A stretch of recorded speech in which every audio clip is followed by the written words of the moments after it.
From hotel lobby to courtroom, why Hyatt operations triggered PE. In 2008, Hyatt International Southwest Asia Limited, based in Dubai, signed a Strategic Oversight Service Agreement, that is SOSA, with hotel in Mumbai and Delhi, which is owned by Asia Hotels North Limited.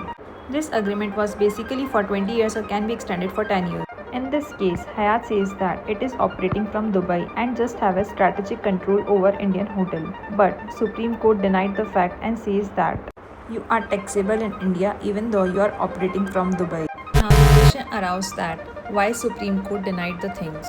Supreme Court states that Hyatt staff regularly visiting India to enforce brand standard. It also says that Hyatt has enough control over the hotel operations and premises even without ownership or fixed place. The court also applied the disposal test, which means that if company practically use the premises to carry on business even not continuous, then it can be a PE. It also says that Hyatt involvement was more than advisory, so it all counted under the definition of PE. Finally, Supreme Court denied and says that Hyatt has a fixed permanent establishment. India can tax that income. The ruling clarifies that economic substance matter more than legal paperwork.